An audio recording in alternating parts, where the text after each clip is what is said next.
Welcome, everybody, to another edition of Tip of the Spear, a veteran roundtable. How is everybody doing? Let's do a round robin real quick and ask everybody how they're doing. Mr. Rich LaMonica, how are you, sir? Doing great. It's been a busy, I guess, 2 or 3 months here in the beautiful borderlands of Kentucky and Tennessee between army training and storms and shit. So doing good today. I was going to ask you, how did you fare in the storms just recently? This last round, I did pretty good. One tree down in the neighborhood, but the neighborhood has a bunch of chainsaws now, so we were able to get the tree out and help each other out and get the thing out of here. Nice, nice. Sis, Miss Tab Bartley, how are you? I am doing pretty good. Awesome. And you had some storms earlier today, and looks like you guys weathered the storm pretty well. Yeah, we actually ended up, I was saying earlier, surprised because normally we lose power at anything. I think I'm still processing Memorial Day. Honestly, I had the privilege to go to the White House in Arlington, and I don't. I knew it would be impactful, but I don't think it would take me this long to process the whole day. Oh, I guarantee it. I mean, just going to Arlington itself, even not on Memorial Day, it takes a while to process that, and I can only imagine how it was on Memorial Day, seeing all the families that come there, and seeing the Tomb of the Unknown Soldier, the ceremony that they do there. Oh my, yeah, I can only fathom. I can only fathom. It was the families and the young kids that I'm still processing, because every time I've been to Arlington, I just don't. People seem more like tourists than, yeah. So it's been a processing still. Yeah. Oh yeah, for sure. Knowing that the Gold Star families that are there, and we talk about it on my podcast several times, that a lot of people forget about the families, and until you actually are put in that place. So yeah, definitely. All right, let's move on. Mr. Brandon Cooper, you are new to the show. Welcome. I'm the F and G. Yeah, you're one of the F and Gs. Uh, Yeah. well, introduce yourself and tell us about your day, and then we'll go to the next guy. I'll start with my day here in the upstate of South Carolina. It's been beautiful. Somehow we missed all those storms, so we got lucky, but we got hit 2 weeks ago. So I guess tit for tat. Other than that, man, doing good. Dealing with some sleep issues, as most veterans do, but other than that, man, I'm just honored to be on the show. I'm just glad somebody gets to see me. Well, introduce yourself real quick. Oh, did I not? No.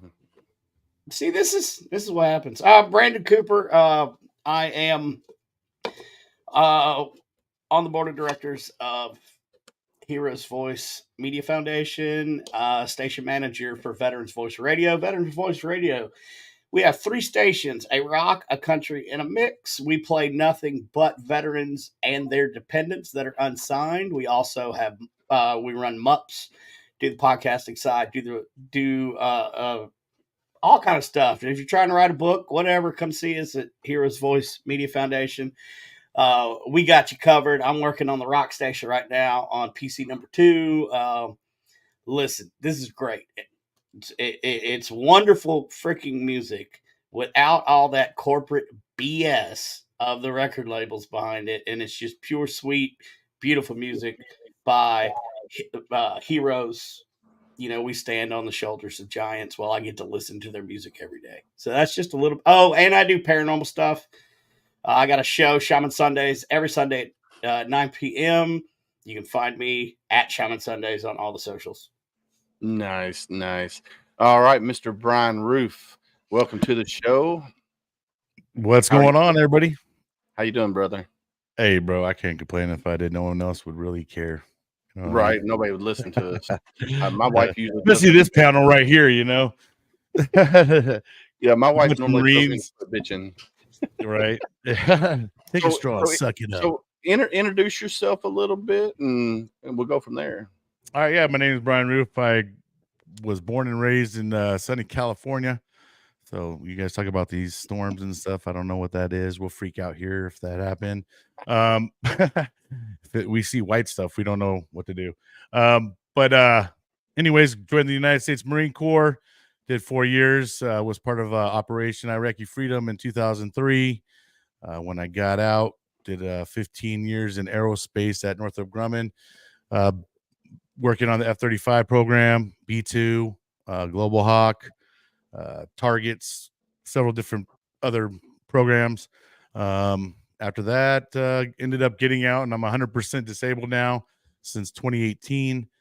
Started the podcast in last year, 2023. So about a year and a half now, and it's about the very gist quick of it. version. Yeah.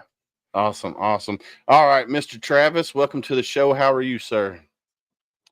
I'm doing great. Like, I feel the spirit of Chesty around us. Oh yeah, for I sure. feel something in the airways and the radio waves and the energy. And I feel it. I feel Yeah, it. we are Somebody feed definitely me a crayon. we're definitely Marine heavy You know, today. bro? There you go. We are I definitely don't know Marine. what man. crayon stuff is, but okay. But Well, you know. I could tell you that story, but Sis is up there. She'd have to close her ears. But no, introduce yourself, Travis, and we'll go from there. Sure. My name is Travis Parrington, Marine Corps veteran. I was a radar operator for the Hawk missile system when I was in, and then I got out and did a couple of different things. I work in cybersecurity now. I started my show in 2016. I'm closing on number 400 in a couple weeks, and it's been a wild ride. Certainly, I've gotten a lot out of being able to do Oscar Mike Radio and get to meet people like yourself. And, you know, for me right now, I'm kind of like Tabitha. A whole lot happened Memorial Day weekend. And on one hand, you know, the ones we lose, the ones we buried during our service hits deeper. But for me, it hit a little harder because 2 World War II veterans that I had met personally and talked with and knew quite well passed in the last 2 weeks. So it hit a little differently. But, you know, on the other hand, there's some people out there in our country who really are interested in the military experience and how they can honor, you know, people during this time appropriately. So that's really cool to see. And then it's just really great to be on with you all tonight in this forum. I really like the way that veterans podcasting has grown over the last decade. It's really amazing, and there's plenty of stories. So I just encourage anybody who's thinking about doing this to get behind a mic and just start talking, because, you know, I'll close with this. I mean, I would love to have World War I stories. I never got a chance to collect those. So get on the mic, get behind the mic, get with MUPS, get with us. We'll roll heavy.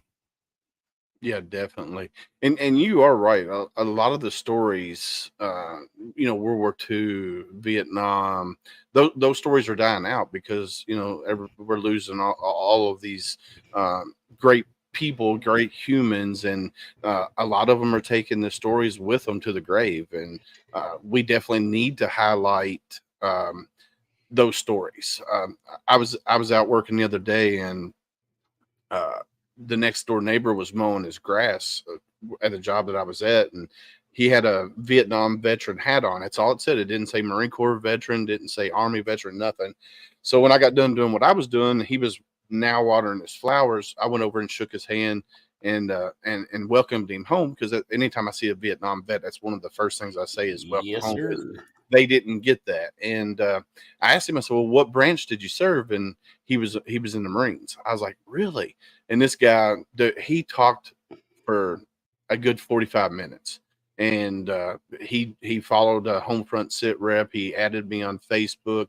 I'm actually going to reach out to him here shortly and get him scheduled for the show to get him on, just so he can come on and tell his story, because he's like, dude, I got some stories that will make you cringe. And I'm like, I want to hear those stories, because it's, you know, that's the old Corps back then. You know, when we were in, I guess, who's the oldest here out of Marines here? You ain't the oldest, sis. I'm 47 or 40, getting ready to be 46. I was in from 2000, 2004, so I'm pretty sure you're probably. I was 97 to 04. Yeah, I was 99 to 07. So yeah. I'm the oldest then. I'm 95.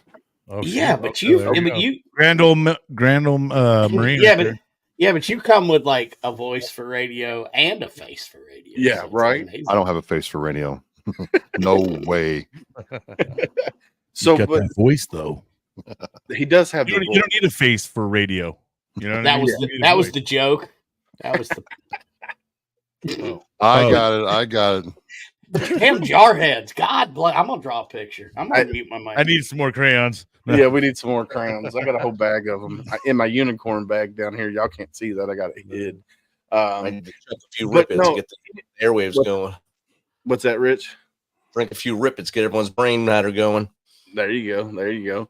But no, so yeah, he's definitely old school, old school Marine. When I went in 97, they had changed a lot of the, the hazing policy that the drill instructors could do and stuff like that. And so, definitely get his story on and Rules may have changed, but that doesn't mean they did. right. No, I agree. We still seen some shit that probably shouldn't have been seen back. But anyway, we ain't getting into that. That's here nor Right. there. I made it through. So everybody, if you're new to the show, I'm not talking about the host, but people out there in YouTube, Facebook, LinkedIn, wherever you're watching from, what the tip of spear is, we get together once a month at the end of the month, last Wednesday of every month, and we talk about anything going on globally.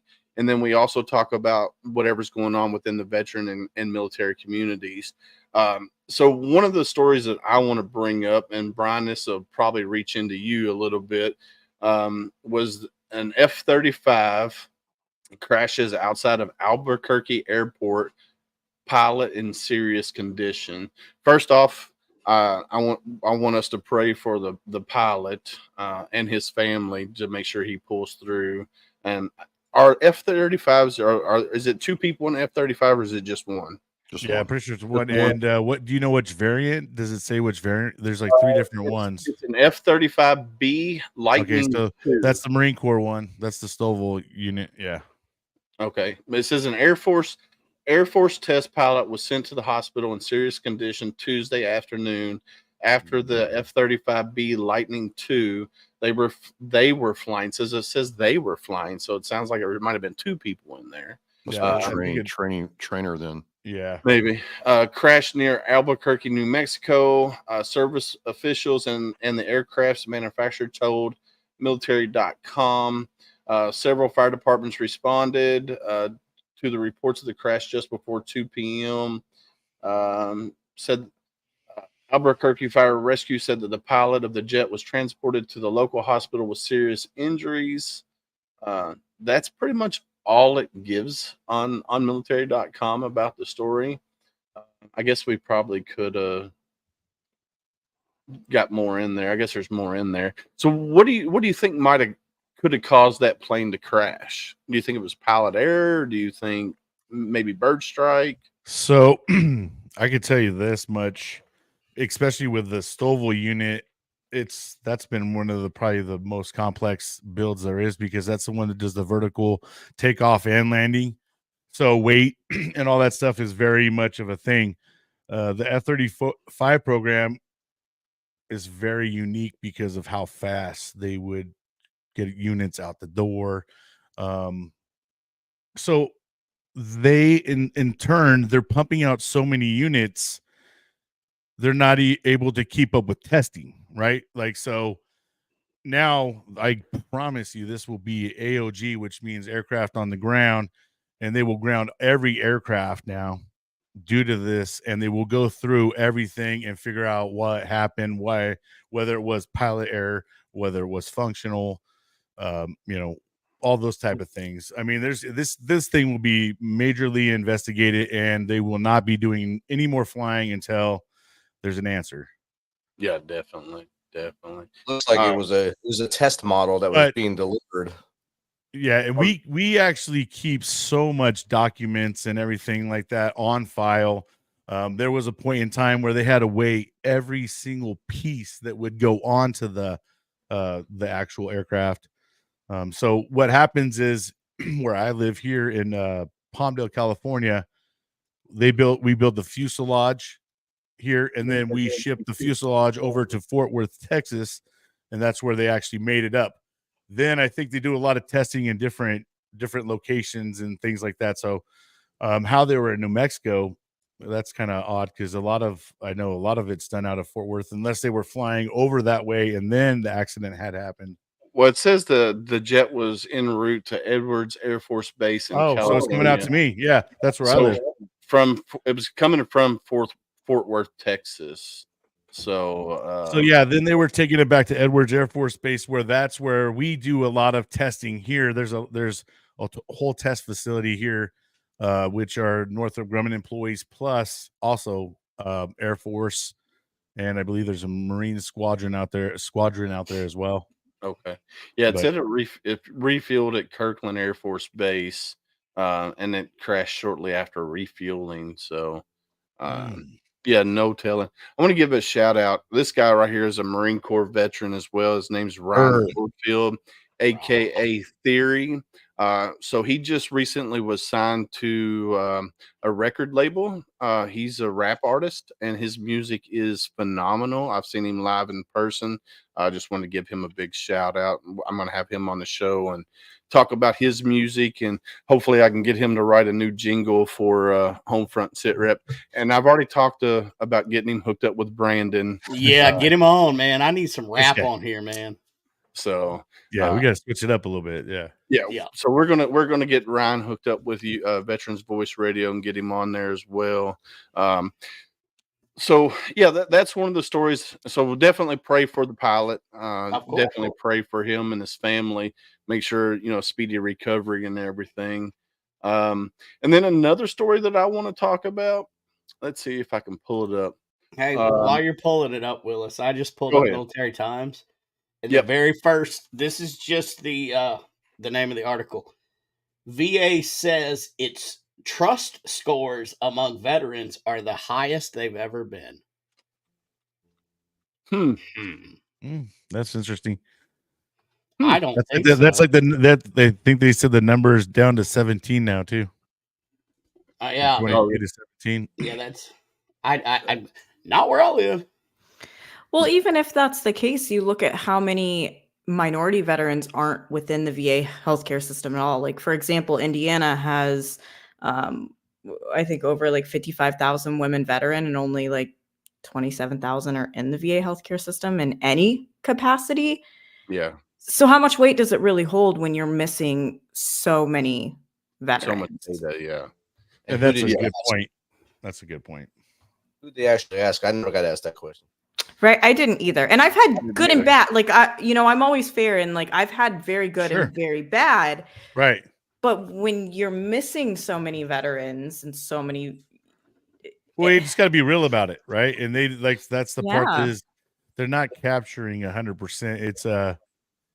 It's probably a very small population of people taking it, and then they try to say, well, this equates for everybody. They only polled 38,000 veterans. But do you know how many veterans won't do the surveys when the VA sends them to them? Do you know how many veterans have told me, I'm not doing that survey? And I'm like, I want to grab you and say, you idiot. Every number counts. So a lot of us, that mail comes in the thing from the VA, if that's not money, toss it, or it's not free. It's the bad relationship, and the lack of trust, and they think that there's something else behind that usually. You know what I mean? Like, well, there's pride in my life. I got friends like that who think that everything is being, tapped or whatever. Like, bro, relax. No, and I'm like Tabitha. I've had some, very, very, very good experience with the VA. Highly recommended over civilian care. My comp and pen, I have some questions about. I don't know how you can take a tape measure and decide that an injury 20 years ago was not caused by military service. Right. But a tape measure is right. But that being said, the care I've gotten has been second to none. So, but you got to do the survey. You got to do the survey when they send it to helps. You. I mean, and just be 100% honest too with it, and because the only way we're going to actually be able to improve some of these things is being real and just putting out there exactly what we're experiencing instead of just trying to sidestep it or not do it, or we want to fix the problem. we got to be part of the solution. You know what I mean? And let's face it, a lot of us, we're not getting younger, right? And we're going to be that elder veteran that needs help. We need the assistance. We got to fix that self for us, right? Yeah. We got to start making sure that these facilities, they're equipped to where you would be feeling comfortable yourself to live there. You know what I mean? And it's so much driven by the state and local politics. I think that's what a True. lot of us kind of maybe don't realize or put two and two together. Your experience in a state can be so completely different than another state, and they don't communicate with each other. For example, I'm Right. in Virginia. Richmond is my primary. And if I go to do anything in DC, because DC has more accessibility when it comes to like neurology stuff, they literally can't communicate, don't communicate, and aren't on the same system. They are within like 60 miles of each other. Okay, a little more than that, but it's 60 miles Right. either way from me. And yet they have no communication with each other. Wild. So why does the VA not communicate? So, like, let's say I'm in Kentucky and my primary's Stony Brook, where I go, or Zorn Avenue, and let's say I go down to Florida, and while I'm there, I need emergency care. Would they not talk? Well, So it's just that emergency they're side not the will same. take care. Yeah. state to state, just think about it, dude. State to state laws are different too. You could go to one Correct. state, go smoke weed, go buy a ounce, go to another state, do that, and go to jail for a long time. Yeah. You know what I mean? So, like, state to state, that's the problem. We all operate under one flag, one nation, but the thing is we're not the same, right? Like, you go from county, you could go from be in the same state and go from a different county to another county, and it be completely different. You know, and that's the hard part, is that we do need to get more of that level playing field. Like, we need to, you know, treat it as, hey, we need to start getting to that level where everybody's treated at equal. We want to be equal. We want to be one nation. Well, we got to get there, right? Instead of everybody comes down to the politics. And that's what it really boils down to at the end of the day, is politics. Who's in charge, and what narrative do they want to push, or what things do they want to push on everybody? We, the people, have lost ground, right? And that's where I think we got to try to gain ground back, so we can be a change. We can't change nothing when we allow our government to control it all. Yeah. And then we're getting to that level where we're being controlled.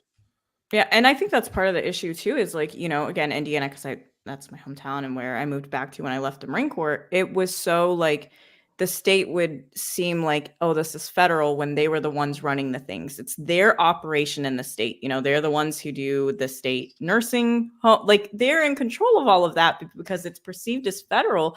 They very much use that as a way to like not actually do things, or to like, you know, push off, or to play the partisan game. And I'm a completely like anti-party. Like, I don't think anybody should have loyalty to a party. Yep. Because you then have Division. loyalty to a party. Like, it doesn't make sense to me. Right. But then they use that play of, like you were saying, of like, well, you know, do this. And especially when we're looking at like election year and all of that type of stuff, man, you'll see all the dog and pony shows. All of them. Which is why those stats A lot of stuff come out. And I was about to say, which is why the stats were probably just pushed out. Oh yeah, 2020. Yeah. It's like, Willis, you said you go to Stony Brook up there, right? For yours. Yeah. That probably falls under, say, Louisville or whatever major town is there, is the actual VA hub for you. Yeah. For me, Yeah. it's Nashville. So Nashville covers most of Middle Tennessee, but you have all the satellite little clinics around here. They all talk. But if I went to Memphis, which has their own little hub there, they don't talk to each other, the two hubs. Or Knoxville doesn't talk to Nashville. So that's where the talking has to start. It's not really that it's a bureaucratic, it's just systems of systems are not talking to each other. Yeah, they should though. That's the thing. It's still There's all a lot of tri-tier. bureaucracy there, though. I Yeah. mean, 100%. There is that part, because it doesn't got to be that hard, especially now. You know, we got electronics that could, AI and stuff that does things for you. I mean, it's not that hard to be able to communicate and be on the same page and treat each veteran the same, give each veteran the same care, right? If it's being offered over in this state, well, why the hell is it not offered in these other states? Yeah. And Oh, especially wow. Well, the well, VA I mean- has the VA has chewed me out because I live here in the upstate. Well, I go to Asheville, North Carolina, for my VA because here it's Columbia, and I would, if I died in the Columbia VA, I would come back to life, get up, walk out, and die in the parking lot. But sometimes, like if I want to do eye care, there's a CBOC right down the road. I'll go do that, but then I get yelled at by Asheville, and they're like, "You can't do that." I said, "I will," because I serve this entire country, and I got into a huge argument. And they're like, "No, you have to come up here. So you want me to drive an hour and a half to do labs when I can go do labs 15 minutes down the road?" I was like, "Hell no, that's not going to happen." And until more I'm getting fired up. Sorry, this whole VA thing fires me up. And until more veterans just start standing up for their own rights, the states and the catchments are going to, do whatever they want, because that's how they get their federal money into Columbia. Well, that's why it's all state driven, because it comes from state funding, right? And then it depends on what your state's fighting for up at the Hill too, on what percentage of the cut do you get out of it, because there's 50 states that gotta amongst whatever. So they're like, hey, here's the budget for veterans. You got to split this up amongst your places, and some of them are like not worth fighting for, or they'd rather fight for something else. And that's the thing. And that's why it does vary from state to state. And that's why I say it got to get more to that level of, especially in the veteran realm, of universal, where it's all one playing field. And because, here's the other part, right? You start hearing from your buddies that they're getting this and they're getting that. And you're like, oh, sheesh. And then you go to try it, and then you're getting denied. Well, that starts playing on your mental health. Yeah. Then you start getting, like, gosh, damn. Then you get denied. And then all of a sudden, after like 2 tries or 3 tries, all of a sudden it's the mysterious, oh, you've been approved. Like, gosh, damn. And you ran me through the ringer, bro. I'll say this real quick, then I'll just back out of the conversation because I get heated. But okay, 7 years ago, I put myself on the burn pit registry, right? Last month, they called me after 7 years.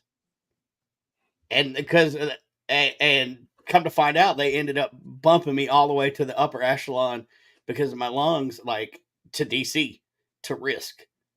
So, but you were saying, personal opinion, y'all were waiting on me to die before you checked in on me. I'm sorry. I'm gonna step away now. So what we gather from this is like, okay, so I'm just now going through the VA. Like I started it at the beginning of or at the middle of last year, and so I'm going through the process now. I've had my good visits and I've had my really, really horrible experience as well. So there are things in this process. It's been fun, let me tell you. But like I said, I've had my good visits and I've had my really shitty experience as well. But overall, my overall experience with the VA has been pretty easy so far. Like I said, there's a few hiccups here and there, but they got worked out. And so, on a positive note, the VA is doing, it is dependent on your state by state. Some states are better than others, but overall the VA is doing the best they can with what they're allotted to do or allowed to do within each state. So, yeah, let's try to keep that. I know everybody gets heated on the VA because everybody has their own experience with the VA, but definitely for me, I'm not bashing the VA. Definitely for me, I'm not bashing them. I just know, because I honestly, for me, everything went pretty well after everything went well, right? It was the problem of getting denied, and having to fight, right? I'm like, gosh damn, bro, like we got to fight. And honestly, if it wasn't for my wife, I probably wouldn't have even gone, dog. I probably wouldn't have even been where I'm at today, because she's the one that kept pushing me. Because I don't like rejection. I don't like getting, told no or something. Like, it's just deflates me. And she's just like, no, it's fine. We'll just put it in and she just kept doing it. I was like, fine, all right. Yeah. But, it just sucked that we had to go through that process of over and over again. Yeah. My wife is the reason why I'm going through, after 15 years, of her saying, "Hey, you need to go to the VA. You need to go to the VA. You need to go to the VA." And then starting this podcast, and I'm telling other veterans, "Hey, make sure you go to the VA. Make sure you get everything that's good to go and stuff like that." Documents while you're in, Yes, 100%. make sure everything's documented. Don't worry about being a sick call bandit, because I know that's still a thing. Make sure if you get hurt in the military, make sure that's good to go and it's in your records. So yeah, Andrea Noble says, "Hey all, we interview so many individuals and the takeaway from the VA is about 50-50, positive to negative." And you're probably right on that. It is probably Yeah. 50-50. Seems legit. And I think, like Tab said earlier, it has a lot to do with your state and what your experience is, and everybody's going to be different, right? I mean, Yeah. and have a different experience. It all Yeah, goes and- back to that survey we talked about in the beginning here. You said 3,000 participants in the survey. If your state has 12 people participate in that survey, that's 12% of the money is going to go to your state. So it all comes down to data-driven money. It's not state funded; it's federal funded. But your numbers in those clinics in those offices is what makes that funding go. So if you don't go to the VA and you're going to somewhere else, it's not going to get funded. So a New York VA, or I'll use Nashville because it's the biggest one near me. They get funded huge. So we get a lot of things here. We also are right in Vanderbilt. So that helps us out a lot for medical care. Other places don't have that. When I was in St. Louis, I was at Jefferson Barracks. I got good care, but it wasn't as fast as it was in Nashville. Yeah. And I will say too, when we look at like minority veterans, rural, it gets a lot. It's just not as good care. Like that's just the reality. You're traveling more, you're experiencing more. And then like, I will say one thing, I was very surprised with all my issues in the VA in regards to being a woman and all my experiences of like, my gender never mattered as much as it did in the VA when I got out. 8 years in the Marine Corps, my gender did not matter as much as it did for the VA for some reason, Right. which was just baffling. But the maternity care was the easiest thing ever. I called somebody and was like, "I'm pregnant. This is my 4th pregnancy." And they were like, "Well, you should know you're pregnant then. All right. Where do you want to be seen?" And I was like, "What? Yeah, who do you want to be seen by?" And I was like, "Oh, okay. I don't even know how to operate." So what I will say, when it comes to maternity care, I have heard way more positive, not for women's care, but specifically when it comes to the maternity. But that's because they just filter it out. It's not actually through the VA. They just pay the bill. And the actual, person who's pregnant gets to choose where they go. Nice. And you brought up rural care and stuff like that. I'm looking at the numbers right now of there's an epidemic among Native American veterans of unaliving themselves that has come to a like horrible proportion. Oh, and and we could Something, get of into course, all we that don't too. ever hear about. Right, you're not going to. Right. I mean, healthcare on reses are horrible enough, but we have a history of giants in the military that were native, the code talkers. Yep, I mean, Navajo on and code on and on. talkers. Yeah, They won the war. We would right. not have won if it was not for them. What's Period. happening?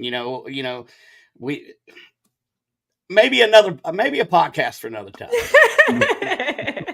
Well, them and the nuclear so- and the atom bomb. You kind of pretty work. get deep on that one. Yeah. What were you saying, Travis? Yeah, so one thing I tell people is, look, the old adage is true. All politics is local. You're not going to get the advocacy at the state level for federal resources unless you vote locally. And this is where, I'm like, hey, if your local state representative, your local mayor will not advocate for you, they don't deserve your vote. And, don't tell me your vote doesn't count, because it does. And we have to support those, elected officials who are going to advocate for us. But it starts locally, because it won't bubble up to the federal level and come back down unless you have somebody beating the drum, willing to sponsor the bills, willing to take the water and carry it for us. And the thing is, the honest truth is, people forget they work for us, not the other way around. I mean, I know we pay our taxes. I mean, I'm in Massachusetts for a reason, but They work for us, and there's nothing wrong with us being vocal and demanding that they take care of not just us, but the brothers and sisters around us who are struggling, trying to figure out how to get through life because they got injured or need housing. Housing is a big issue up here. But I tell people, start with your local mayor and selectmen, work your way up to your local state and senator reps, and then on the federal level. And let them know that if they don't come to play ball, you will not vote for them and tell their friends. And let me tell you what, you write 50 letters to a politician, they'll get their attention real quick. So And we you have can see, sorry, no, go ahead. I Go ahead. you can see their actions. Their words do not matter. It's what they actually vote on, and you can see all of that. That's their actions. Every other lip service does not matter. Yeah. Their Don't party doesn't matter. All of those things do not matter if what they're voting does not match. See, the problem is, Travis, though, is that they're starting to silence people by fear, right? And that's a reason why a lot of people don't stand up and start. I think we, the people, have started to lose our ground because we're afraid. We're afraid to go stand up because, in some ways, some laws are put in place to where if you try to fight, you could be known as a domestic terrorist or something. I mean, there's so many laws that have been put in place slowly but surely. Laws have been passed without us knowing throughout the years, and we've slowly but surely lost a lot of our power, right? And I think we've put too much power into the government, too much power into the presidents. All these things, we've given them too much power. We got to figure out as a people, how do we get that back? Well, here's my thing. I was EOD, and I know for a fact that I'm on watch list. So why is the government going to train me to do what I need to do, and then as soon as I'm out, now I could be a potential problem? I've actually had issues, not many, but every now and then, just to fly. And I started this dumpster fire. Let me see if I can put this dumpster fire out. Another article is the World War II ace, Richard Bong. He was an amazing fighter pilot. They just found his plane. They just found his plane. Yeah. Wow. Oh, that's awesome. That is amazing. What are they going to do with it?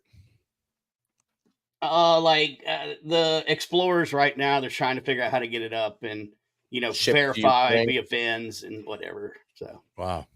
It'll be in Ukraine in a few weeks. If they could get it back up and flying, absolutely. Oh, heck yeah. So here's another story that I thought was friggin' kind of funny. Here I'm just going. North Korea flies trash balloons over the South as leader Kim doubles down on satellite ambitions. What in the Sam redneck kind of stuff is that? Where they're flying trash balloons with fecal matter. You're telling me shit is literally flying. Shit is flying in there. Flying. Dang. So this comes from Associated Press, published May 29, 2024 at 6:11 a.m. Seoul, South Korea. North Korea flew hundreds of trash carrying balloons toward South Korea in one of its most bizarre provocations against its rival in years, prompting the South's military to mobilize chemical and explosive response teams to recover objects and debris in different parts of the country. Now, one of the other stories, not from military.com, but said that there was fecal matter in these balloons as well. So shit was actually flying, and South Korea had to mobilize their military because they thought it was going to be chemical or explosive in the balloons. Man, how crazy is that shit? Bro, it just turned there's out a to be a video. shitty There's situation. I'm watching it. There's a video. It literally looks like it's two balloons carrying some nasty, a bag of something. But there's literally a video of them sending them over. Who let the PFCs decide how that was going to be handled? I mean, this is the Lance Corporal Right? Underground, if I had ever heard Yeah, it. he formed mafia right there. Oh, That's hell one yeah. way to bomb South Korea. Imagine police calling that honestly, area. in the bag, it's kind of small. I mean, it just that looks such a. That's because they're all starving. They don't have enough food to fill that bag. But you can look at it as this: they just sent what you said hundreds over. They looked at South Korea's response to trash and shit coming over. The next time Yeah. they send it, it won't be trash and shit. It's going to be bombs or something else coming across. So they'll see how to react. True. Oh, they straight up got like the bomb squad out picking up it and everything. Oh wow.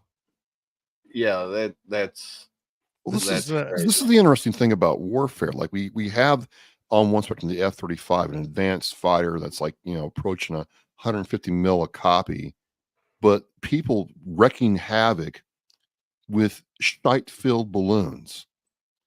Somebody was paid to stuff that balloon full, make sure it floated, and then send it on its way for a couple of bucks.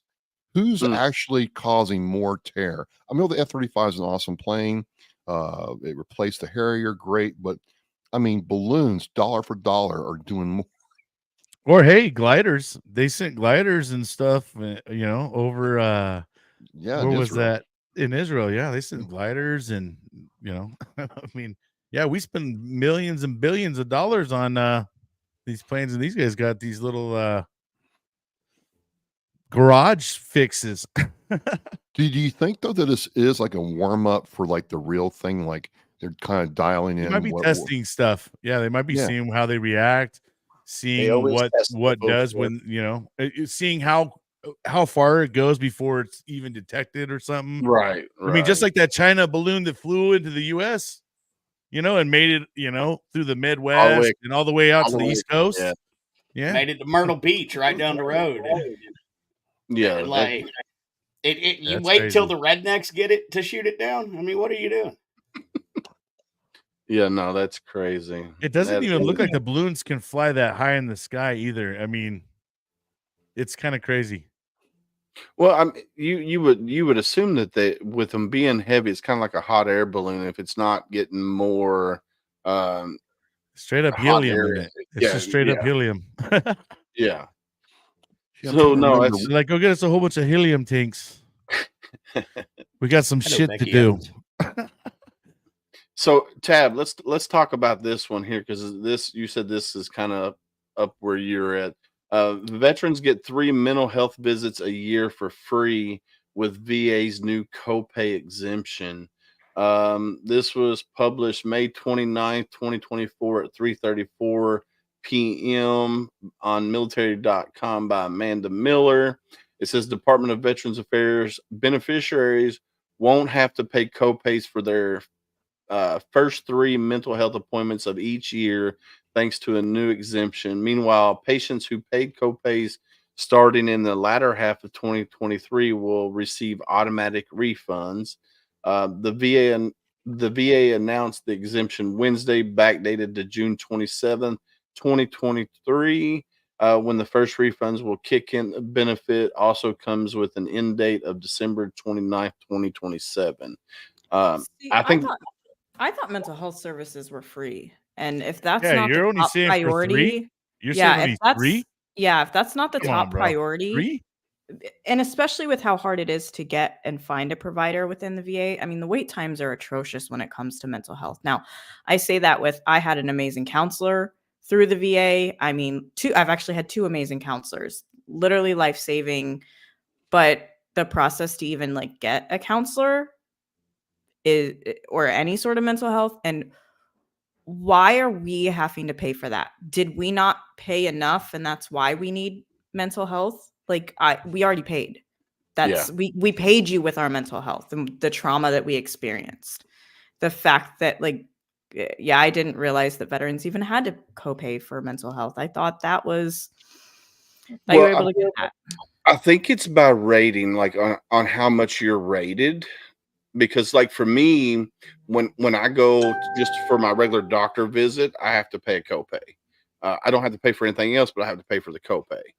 So even for my mental health, even though I'm going through a civilian side, I was a community consult. I have to pay for the copay for that as well because I'm not. not rated yet. So, but I don't Oh, know what okay, the okay. rating level is because they put me on like priority group 6 because I'm not Right. rated. So Right. I guess it depends on what group they put you in.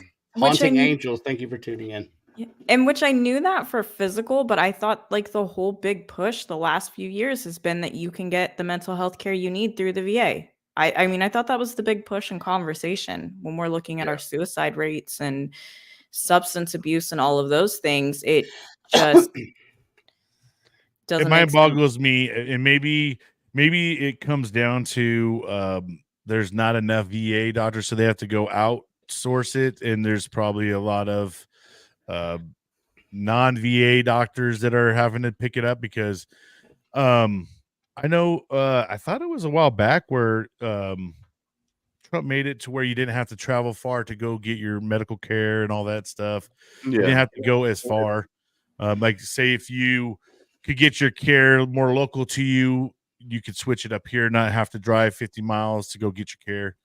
Yeah, you still have to fight for that very, very hard. And if Yeah, it's you do. anything, Right. and if it's Yeah. anything they consider specialty care, so like women's health is considered specialty care, although like every woman needs it. So explain that to me.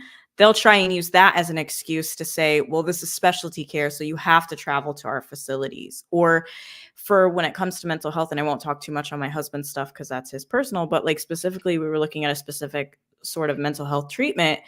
And the only place he can go is an hour and a half away, and he has to be there in person, and it's multiple hours. And it's like, okay, well, we're not dual income. He is a stay-at-home father.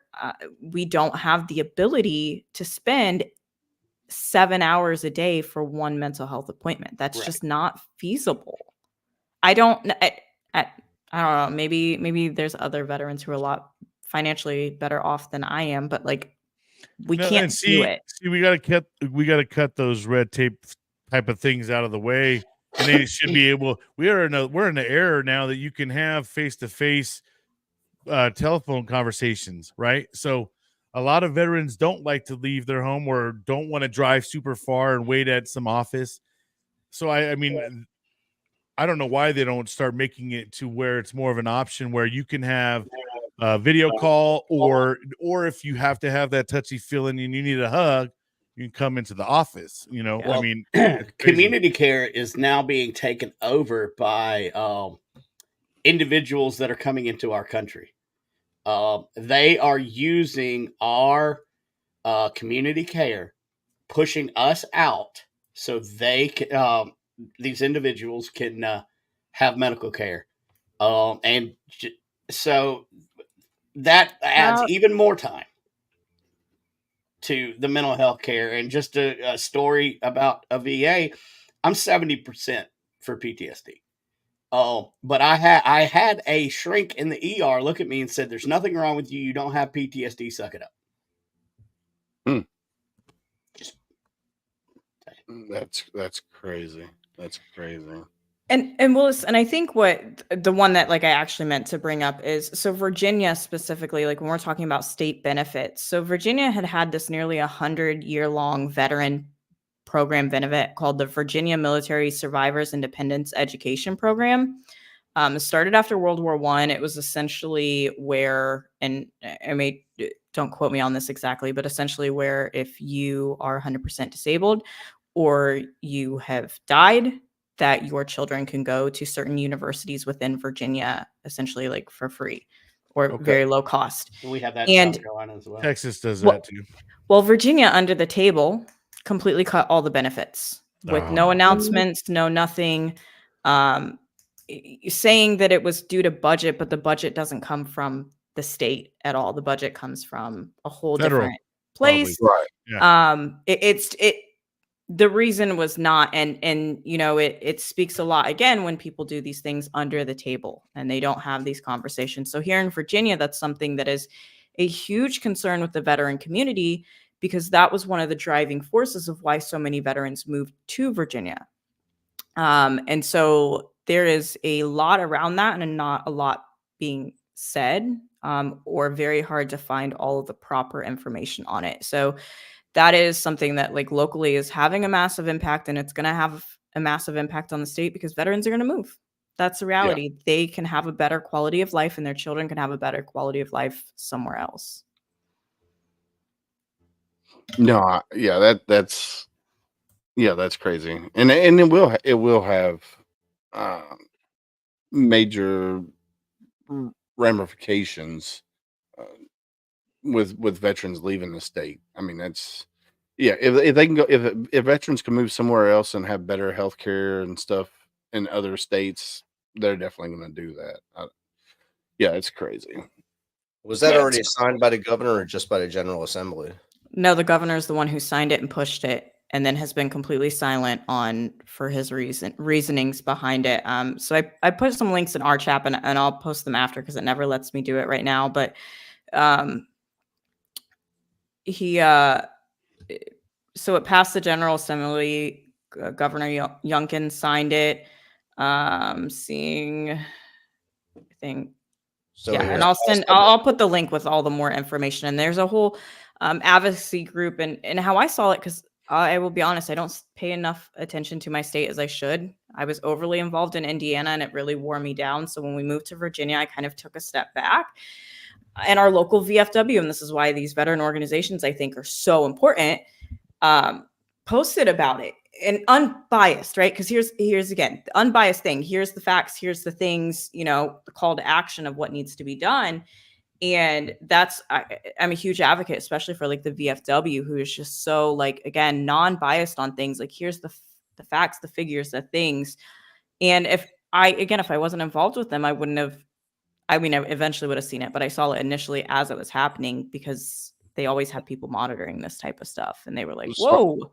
So if you're listening in Virginia right now and you want to fight this, you can go live June 10th at the Virginia War Yes. Memorial, or you have until June 7th to send an email to preservingvmsdep@governor.virginia.gov. And the only way you stop it is you got to go out there and make a stand. I mean, the more people that get behind it and not okay with it, you got to be heard.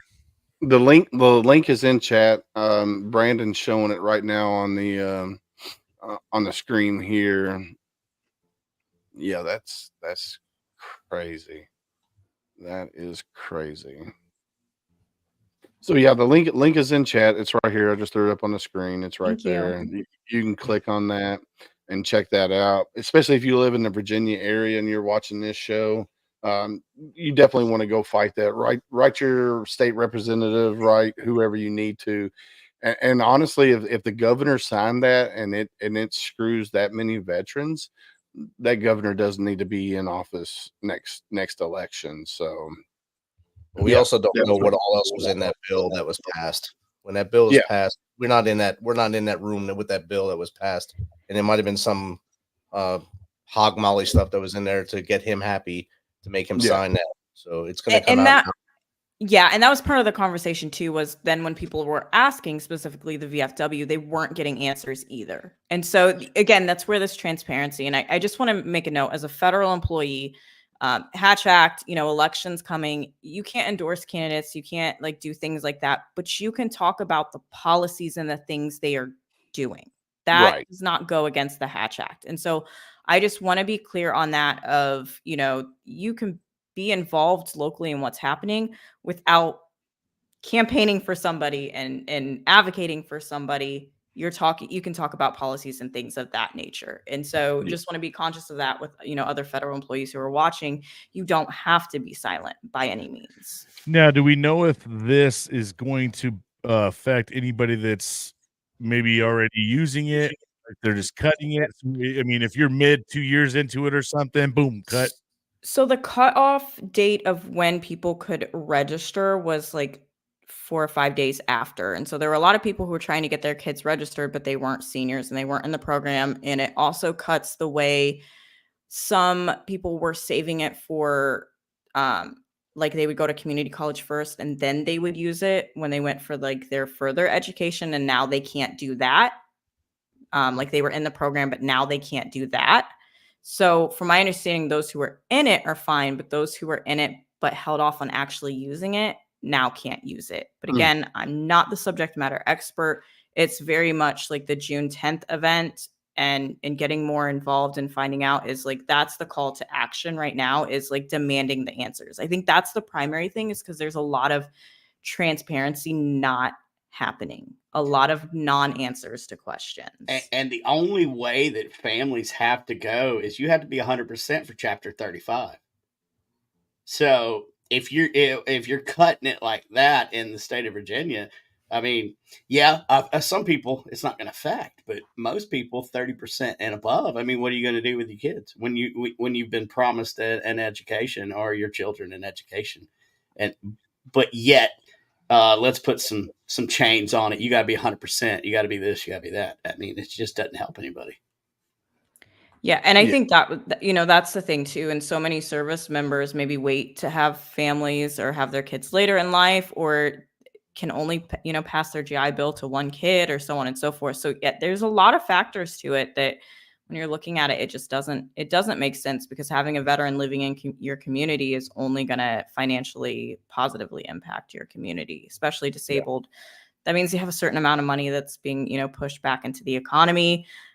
That's why it makes no sense to me why states don't fight for more and help veterans more with getting the disability that they have earned, because essentially it's going to come back into the economy to and the the community. economy. Yeah. Even if it's, now I can pay for my acupuncture and I don't have to jump through the 20 million hoops. Now I can get the holistic care that the VA can't provide. That money can go into that and into your community. So sorry, I feel like I went off on a tangent, so let me stop. No, you're good. So I know there's a lady, her husband was an Army veteran. Unfortunately, he became one of the 22, and she's a massage therapist, and she went through the process of getting referrals from the VA. So she's now getting, like, I think she said she started off getting 1 or 2 a month, and now she's getting like 10 or 12, because it's working. They're seeing that it's working. And the veteran, it's free for the veteran. So if they get a referral from the VA that, they need massage therapy or whatever, they send them to her, and she takes care of them that way. And so I do like that. And there's a lot of hidden programs out there within the VA that veterans don't know about, because they're not talked about. Like Brandon Johnston out of South Carolina, Marine Corps veteran, comedian. He went through a program to help him. It's an arts program. I forget what it is, but like he's like a B or CD level actor plus comedian. And he went through the program, and I'm like, dude, I've never heard of that. And so there's programs out there. You just have to deep dive on the VA and find the program that's going to work for you to help rehabilitate you and help if you want to get like a welding degree and shit like that, or and use your GI Bill. If you freaking paid for it, use it. I mean, gosh damn, don't let it go. I took advantage of it. I mean, definitely don't let that GI Bill go to waste. Oh yeah, you can use it in so many ways. Like I'm actually using my GI Bill for housing so we moved from Indiana to Virginia because I was able to use my GI Bill and use the on-the-job training as a housing allowance for 3 years with the Department of Agriculture. And so that's not everywhere, but it is worth looking to and an option, because we wouldn't have been able to afford to move. I have 4 children. I can't move anywhere. So without that, we wouldn't have been able to move. So yeah, definitely. And there's even state, like I will say Virginia has a ton of, like, because there's state driven needs. Virginia, not even through your GI Bill, Virginia has programs for different things. Like you were saying, like welding, nursing, like there's a ton of trades and a ton of opportunities that your state VA will pay for even outside of your GI Bill. Yeah. So let's move on to a little different, not military related, but I thought it was pretty cool. This is the headline: rivers in Alaska are turning orange. The reason surprised even scientists. Now, this was on CNN World News, published at 4 a.m. Wednesday, May 29th, 2024. It says rivers and streams in Alaska are changing color from a clean, clear blue to a rusty orange because of toxic metals released by thawing permafrost, according to a new study. The findings surprised researchers from the National Park Service, the University of California at Davis, and the U.S. Geological Survey, who conducted tests at 75 locations in the waterways of Alaska's Brooks Range. The rivers and streams in the range appeared to rust and become cloudy and orange over the past 5 to 10 years, according to the study. What do y'all What think you about talking that? about? What you talking about, Willis? That's crazy, right? That's wild.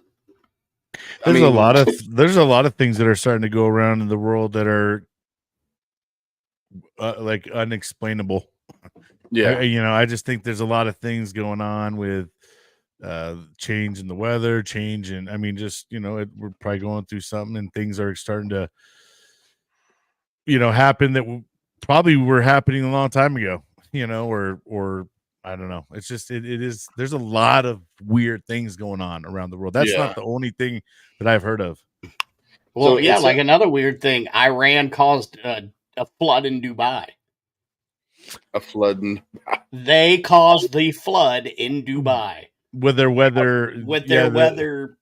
yeah, whatever they have do. weather beads and stuff. Yeah. Huh. That Okay. huge flood that was in Dubai was all due I do to remember seeing them that on the trying news. to manufacture weather. That's crazy. Here's what it says: the discoloration and cloudiness are being caused by metals such as iron, zinc, copper, and nickel and lead. The researchers found some of which are toxic to the river and stream ecosystems. As permafrost thaws and exposes the waterways to minerals locked away underground for thousands of years, we're used to seeing this in parts of California, parts of Appalachia, where we have mining history. This is a classic process that happens in rivers here in the continental U.S. that have been impacted for over 100 years since some of the mining rushes in the 1850s. So this is happening in Alaska, where it's thawing out, and the metals, iron, zinc, copper, and all that have been underground for thousands and thousands of years, and now they're being exposed and turning the water orange and making them toxic. I thought that was kind of weird. Yeah, don't go swimming in that. Yeah, Definitely. definitely. I talk about stuff like that on my show. I'm not going to get into it here, but that sounds like a conspiracy theory to me. There's something more to that than meets the eye. But anyway, we do that on my stuff. And I was going to say, this is the type of stuff that spikes my anxiety so bad. The like end of the world, never ending conversations of just like, at the end of the day, like no matter what your beliefs are, I just can't see it being a positive thing for us not to take care of like our planet and where we live. That just seems counterintuitive to, again, no matter what your belief is, it just seems counterintuitive. But yeah, I don't deep dive into this because I spiral fast. Travis, you're being awful quiet down there. You got any news that you want to talk about? News I want to talk about. Wow. I just think that one of the things that came up during Memorial Day weekend is a lot of people I talk to think that we veterans are all set, that I'm taken care of, that hey, you blew out your quadricep tendon 3 years ago. You have an ortho saying it's related to your patella tendon injury in the Marine Corps. Just going to the VA, you're all set, not realizing that records are gone. Got to get buddy statements. You submit all that, and oh yeah, we found your records, and all that stuff you collected doesn't mean anything. And in our state, they are housing illegal aliens. That's what they are, in lieu of housing veterans. If you're a veteran and you need a home in this state, you're not in first place. And people think that when veterans get out of the military, there's a red carpet waiting to employ them. It's certainly not like it was when I got out, but it's not perfect yet. And so I'm asked, and I was asked Monday night, what can be done? Is more needed? Because it seems like we have everything. And I'm like, well, yes, more is needed. Absolutely. I think if politicians tried last year to say, hey, the VA doesn't need all that money, we can take some of that back. So I think, I'm not like trying to be a Debbie Downer or, negative, but I'm like, man, we have to be vigilant. We do right now where we are. So our younger brothers and sisters have something that they need when they get out. We cannot let our foot off the gas at all. And So, yeah, and to hit on that as a project manager in life, I know when you don't use a budget, they take it away, right? So you're not it's not thank you. Oh yeah, thank you. Yeah, right.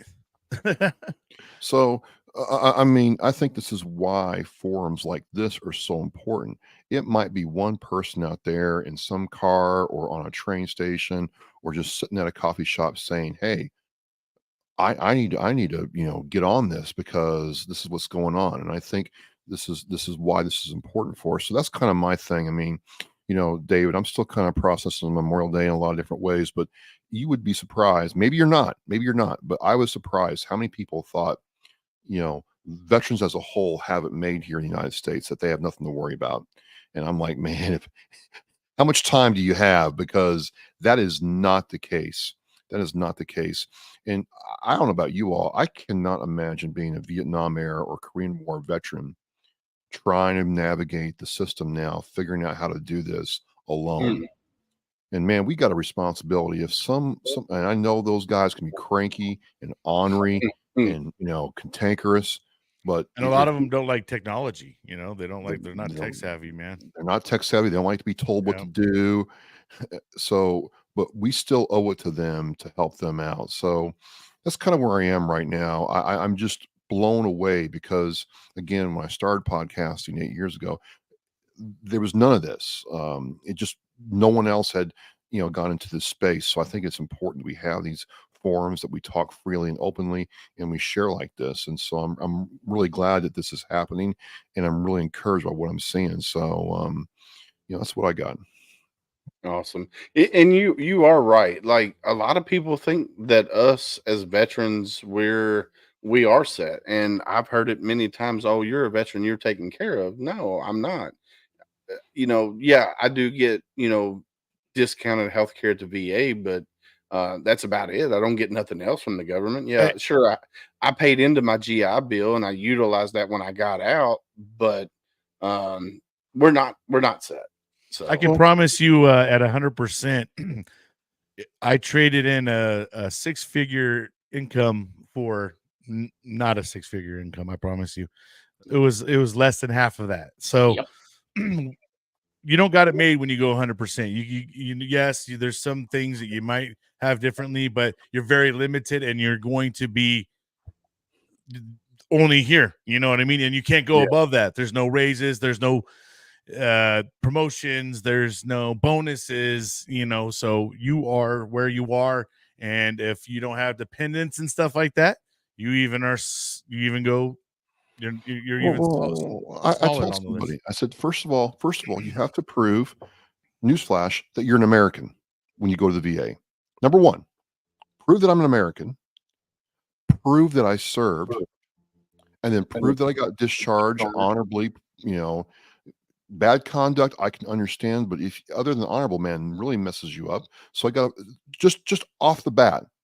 Then I have to prove that I got hurt and understand that. And this is the big problem I'm having, guys. I'm like, wait a minute, how I was assessed back in 1998 and 1999 is way different than how I'd be assessed now for the same injury.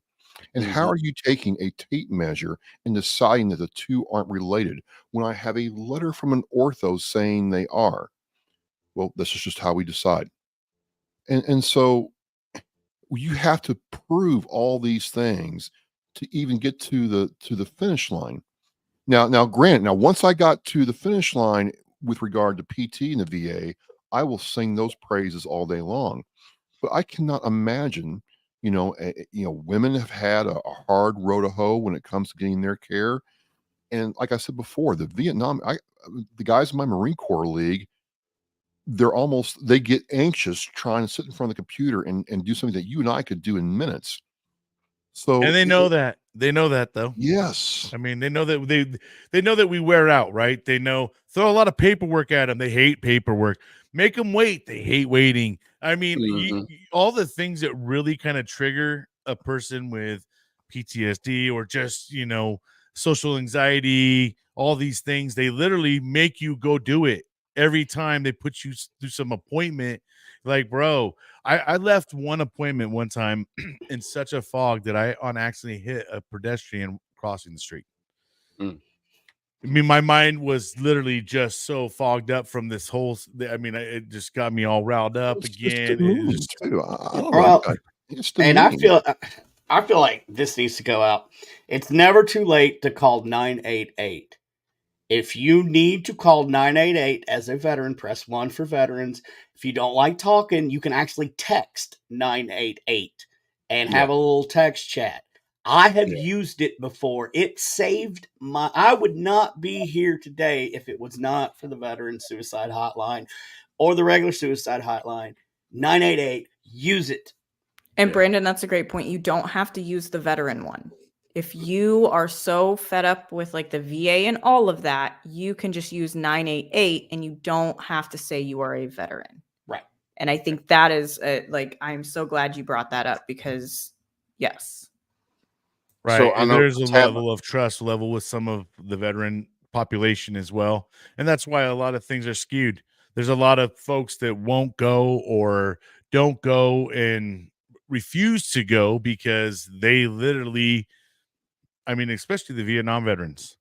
I mean, how many are probably undocumented because some of them don't even want to admit that they served during that time.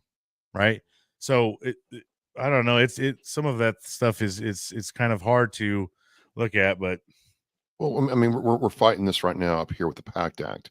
It's like, okay, look, maybe you had some problems getting on the VA system because you had Agent Orange exposure, but now you got like a second lease. Let's do this, and God love them. They don't want. They in don't. mental health was never acknowledged until probably around the mid 2000s. Yes. So before that, there was what's PTSD, right? I mean, all I the just mental thought I was health crazy wasn't a when I got thing. out. Nobody Yeah, told me nothing. Like, I'm mental health angry. hasn't been acknowledged until No. the later 2000s. I mean, mid 2000s or whatever. Yeah, I'm gonna cut in real quick because Miss Tab, she's got to get ready to get off here. She's got 4 kids at home. So you got anything else to say before you have to jump off, sis? I think I'm just gonna like reiterate especially when we're talking about like the Vietnam veterans and the older veterans, those of us who are able or have the capacity to make change happen or to demand that, okay, this happened to me. What are you going to do to make sure this doesn't happen to the next veteran? We need to bear that weight whenever we can, because there's going to be moments that we can't. But it's not just, in my opinion, it's not good enough that they change something for you. The system has to change. So if you had an issue with something and somebody was kind enough to fix it or do the due diligence, I ask you to ask how it will be changed the next time. In email or in the message through the VA system so that it can be tracked and it can be changed, because those veterans, specifically the Vietnam, they have challenges that we don't have, and it's just going to get more and more technical and more against them. So I fully believe that it's our due diligence to carry whatever weight we can when we can. And I know that we can't always fight those battles, especially when we're fighting for personal care. I mean, that's something that's so overwhelming. But when you can't ask somebody to come with you and fight that battle, because it doesn't always have to be you, and you never have to be alone for any VA healthcare appointment. Ever. Somebody can be with you, and they can't make anybody leave. So thank you all so much for having me, and well, thanks. See you next time. We'll see you next time. Bye, sis. It was great meeting you. Yes. And before you go, I just saw this on CNN World. Mexico's next president will be a woman, but violence has overshadowed the glass ceiling being shattered. I thought that was pretty fitting because, for the first time ever, Mexico is going to have a female president but unfortunately, the violence that's going on in Mexico is going to overshadow her breaking that glass ceiling. So that's I thought that was pretty neat. I think any time that perceptions can be challenged, that's probably one of my favorite things in the world. Preconceived notions and perceptions, and even my own. And I think the more that we come to actual like equality of things, that the only better that we can be as individuals. We're not all perfect, right? But those type of things need to be celebrated so that young women know, or people who identify with whatever that is, because it's not just women, right? Can have these examples or have these aspirations of like, I can do this and it can happen. And man, I could get on that rant forever, but I won't. All right. Well, you go take care of Thank you, those kiddos, and gentlemen. we'll see you next one. Simplify tab. Simplify. So yeah, y'all were talking about something. I'm going to play this commercial. I think Brandon saw this commercial the other day. Let's see. So this commercial, I know the thing just overlay just disappeared, but so I was sitting at home, I was watching TV, and one of the things that I always say on home front sit rep is always ask that next hard question. You know, because I can go up to any one of you guys and I say, "Hey, how you guys doing?" You're gonna say, "I'm fine. I'm hanging in there. I'm okay. Living a dream."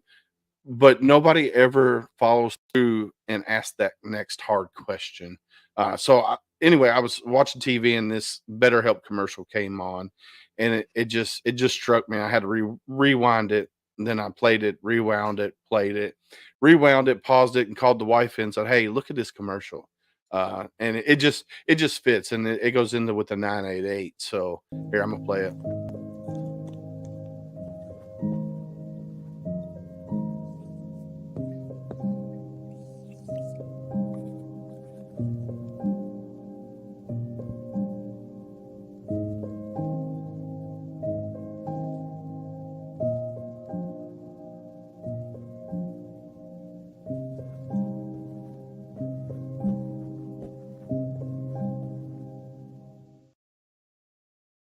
Yeah, so you definitely have to ask that next hard question of how are you really doing?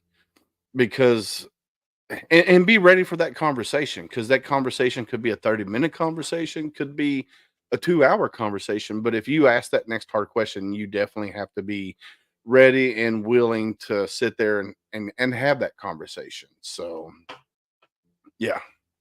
Rich, you've It's been got to awful be more quiet. than a text, in my opinion, too. Sometimes you got to actually reach out and touch somebody, Yeah. and Yeah. and literally hear their voice. And a text, you can't see emotion, you can't hear it, you can't feel it. But talking to someone, you definitely can, right? So, Yeah. For I sure. just would encourage you to. I know texting's become a norm for a lot of people. A lot of people probably don't know how to even call someone anymore from their phone, but that's the most personal way to actually reach someone and really actually try to understand how they're doing, right? I Yeah. mean, the general, hey, what's going on? But if you really want to seek in and find out what they're doing, I just encourage you, say what up. Tell them you love them, tell them you miss them, you're thinking about them, whatever they need to hear, or just maybe they need someone to talk to for a second, right? Yeah. And you just catch them at that moment, Yeah. and if you have that urge in your body and you're thinking about someone, act on it, right? Yeah. There's so many times where you think about someone and you don't really act on that thought. I would encourage you to act on that thought and make it reality, saying, you know what, I'm not only just thinking about you, I want to check on you. Yeah. I would put a warning too, because I've gone down this road. I put my number out in some veteran groups, to take phone calls. My phone's always on. However, when I first did it, I thought I could save every veteran, and I was on the phone, and I forgot about my own mental health. Yeah. And I've heard about that quite often, and Yeah. and that is a thing, though, especially for empaths, people that are empath, and you take on what other people's emotions are. You really got to make sure you're cleansing yourself and making sure you clear your mindset, because you just took on their mindset for a second, right?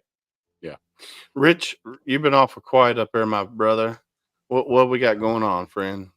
I've been letting them roll there. Like they said, our mental health is. Travis hit the nail on the head. A lot of us say we need help, but don't really go get it, or we need the help and we don't ask for it.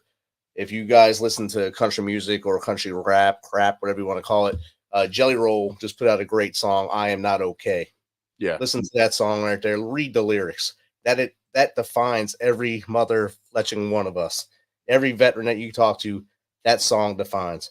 Male, female, hoorah, hooah, hooah, Air Force, whatever. It's all the same. It affects every freaking one of us. And we need to stick together. Tab hit it. Travis hit it very hard in the head. It starts local. My book, 13 Step Guide to Success, said the same thing. Start in the mirror. You start in the mirror, fix that problem first. Fix the problem you can see. Then go out to the 50-meter, 100-meter target. Get a neighborhood, get the community. That's what we need to do. That's what this forum is for. Not just to go down rabbit holes, which it's always fun to hear the different views of things, but we need to get that energy into our neighborhoods, into our communities, and then we be the leaders in our local politics, that we can make that change. Or join those organizations like United States Global Leadership Coalition. Get in with them and go see your congressman every June as a veteran leader for your state, and go sit in that congressman's office and say, look, this is what we need. And that's what we need to do. No, Hey, just real quick. Any metalheads in here? Anybody who likes metal? Yes, I'm not alone. All right. Oh Man, yeah, I want to get I- hyped up, bro. Mhm. 100% death metal. Like I'm a death metal guy. Like All right. There's some really good Marine metal bands out there. You got to go. Nine listen. Realms is Nine Realms amazing. is one of them. Yeah, definitely Really? go I'm gonna check check out. them Yeah, out. Yes. no, for sure. You're gonna have to. Yeah, they're good. I'll No, give Rich. you a couple. Rich, you did hit it right there when it said it starts local. Starts with us. Looking in that mirror every morning. There's a shirt going around right now that says "You are enough." You just have to remember, we might be, as veterans, we might be a little damaged. I don't want to use the word broken, because we're not broken. We're a little damaged.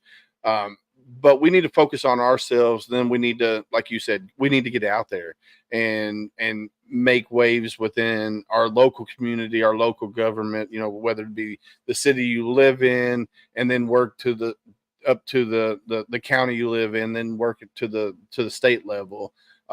We definitely need to do that. And it's going to take a grassroots movement of all veterans, like-minded veterans, to get together to make a change for, like my kids getting ready. My oldest next year, she'll be graduating high school. She's going in the military. And my youngest the year after will be going in the military. So I'm thinking, 20 years down the road, if they do 20 in the military, what's it going to be like for when they get out? So you definitely have to get involved with organizations, whether it be the VFW. If you have a union, they more than likely, if you work for a union, they have a employee resource group or a committee that lobbies in your state government. Because I know my local union, local 3310.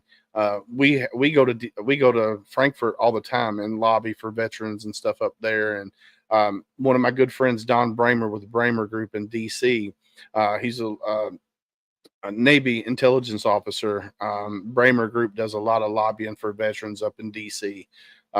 So yeah, we need to get, start local, go to the state level, and then go up to DC and fight these battles to help secure veteran benefits and make it more streamlined than the red tape that we got to go through now. So Yeah, and not only just for the newer, people getting out, but also, like I told you guys, we're aging, right? And Yeah. we can fight now, right? We're able, we still got fight in us, but there's a point in life you might not be able to go out there and fight that fight anymore, right? So right now, while we can fight, I say we fight, and then that way, when you are eventually having to go and receive these benefits or whatever, it's not a fight for everybody else, right? I mean, take that fight out for some of these other people that give up and then they become part of the 22 because they just get frustrated because they keep hitting roadblock after roadblock after roadblock, and before Tab got off, right, she said something exactly right. When we go through something and we have a bad experience, that's our opportunity to say, you know what, I don't want another person to go through this either. Yeah. So I'm gonna ensure that we make sure that there's another policy or process put in place to prevent this, because I went through hell and I don't want another person to go through that exact same thing. I had something kind of similar happen to me, and I just was raising hell because I was like, if I'm going through this, how many people went through this before me, and how many are going to have to go after?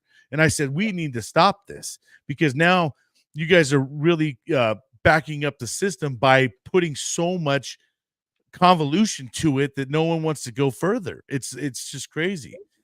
Yeah. Some of these things got to be, and like I said, the only way we can fix it is by us, the ones that are still able to go and fight, is to put up that fight and say, you know what, we this needs to be better.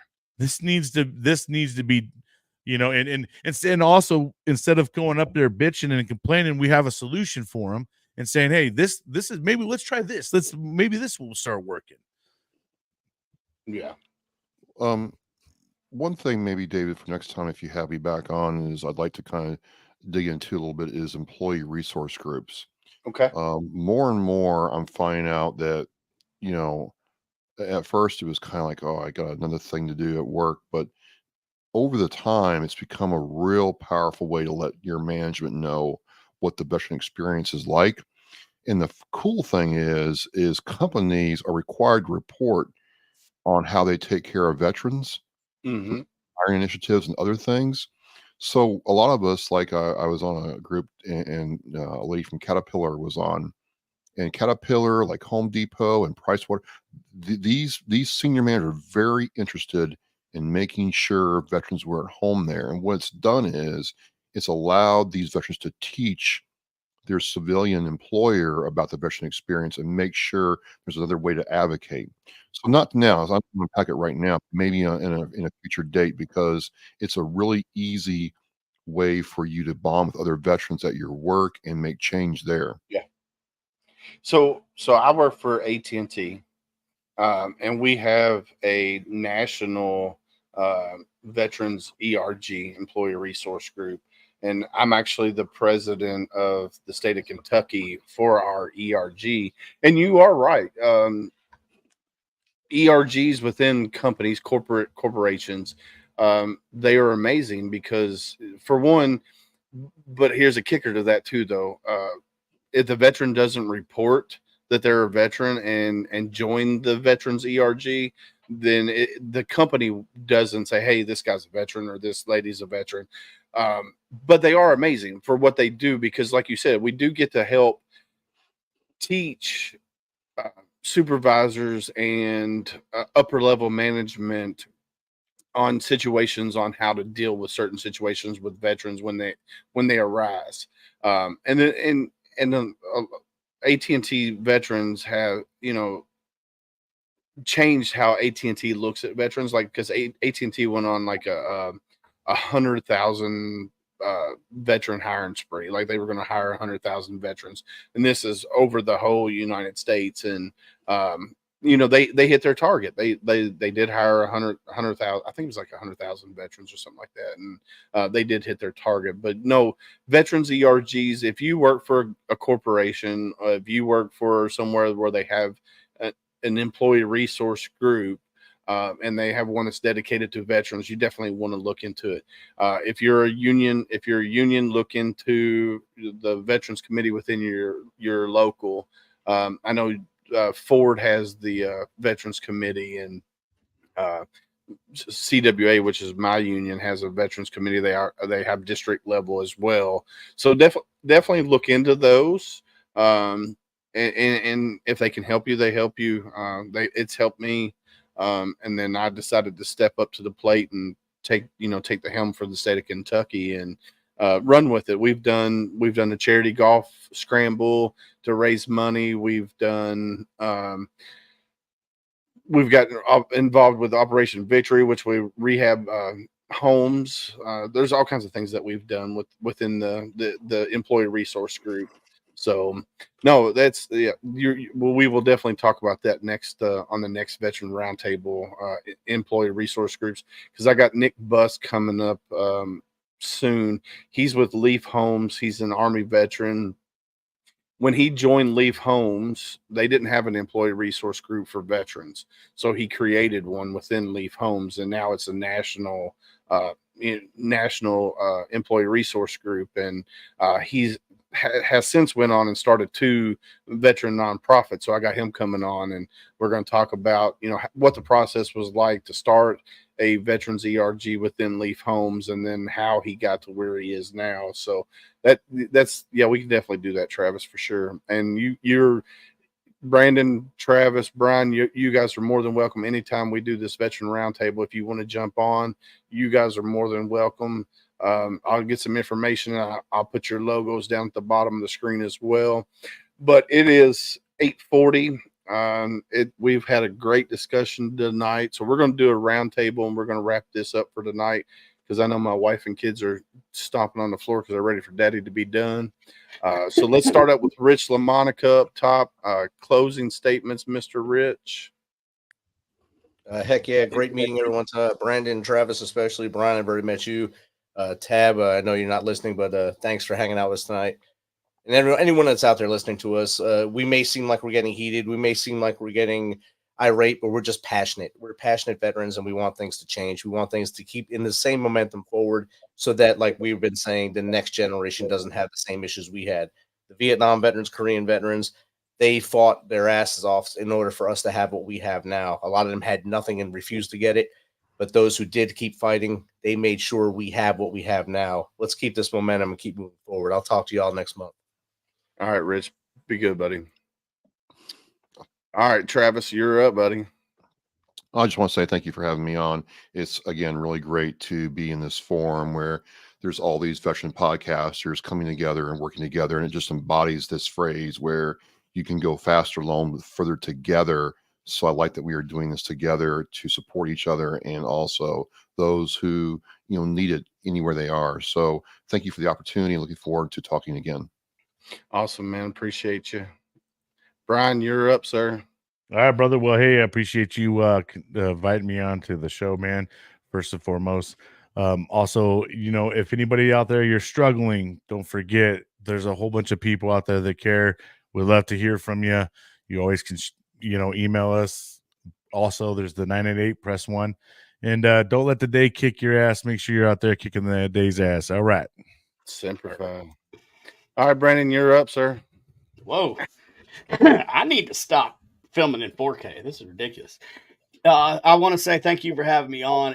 Everybody, it was a pleasure to meet you guys. Thank you for listening to the FNG. We are passionate. You may go into boot camp thinking that you're going to serve the country and fight for the country. After you get out of boot camp, you realize what you're actually fighting for is that brother and sister to your left and to your right. We do get passionate about veteran affairs. It's just because we love we love you, and we want to make everybody needs the help. If you get bored, if you're out cooking out or whatever, go check out www.veteranvoiceradio.com. Pick one of them stations, listen. We've got talk shows coming. We got a bunch. We've got some apps in the works, so you can take us wherever you want to go. But I just want to say again, 988, it's never too late. And I'll give you my quote that I end my show with. It's not about surviving the storm, but it's how you dance in the rain. Thanks, guys, for having me on. Thanks for coming, buddy. No, man, it's tonight was a great show. We had 3 new co-hosts come on with Brandon Cooper, Travis Partington, Brian Roof. Each one of those guys, go follow their shows. You got Travis with Oscar Mike Radio. You got Brian with Every Day's a Saturday, USMC veteran. And then you got Brandon, who has Shaman Sundays. Is it Shaman Sundays? You got Brandon with Shaman Sundays. go check their shows out. Like and follow. Rich put it out there just a few minutes ago. Like and follow. If you haven't followed the Misfit Nation, go follow Misfit Nation. If you haven't followed the Oath We Took podcast, go like and follow. Conversations with the Vet with Miss Carol Lee. She wasn't here tonight because she was on her anniversary dinner date. So go follow Conversations with the Vet. I Am Pitt's podcast, Mr. Dexter Pitt, who is a Army veteran / police officer in St. Matthews on the beat tonight. He jumps in. He's usually on in his uniform and in his police cruiser, but I wasn't able to join tonight. Triple Threat Vets podcast. Go like and follow Matt, Al, Ty, Scott. Go follow those guys. They do amazing work as well. The Decision Hour with Mr. Adam Bird. Go follow his page as well with Heroes Media Group. Go follow at Military United podcast streams. Go follow Veterans Voice Radio. Go check it out. And like they said, we're very passionate about what we do for veterans. We love our veterans, and we want to make sure that what we do now will last forever and make a change. So definitely go, follow every one of these pages, because all these podcasters are amazing. They're amazing humans, and they care about the veterans. So definitely. And then I'm just going to end it like I always do on my show, man. Stay safe out there, and I got your 6.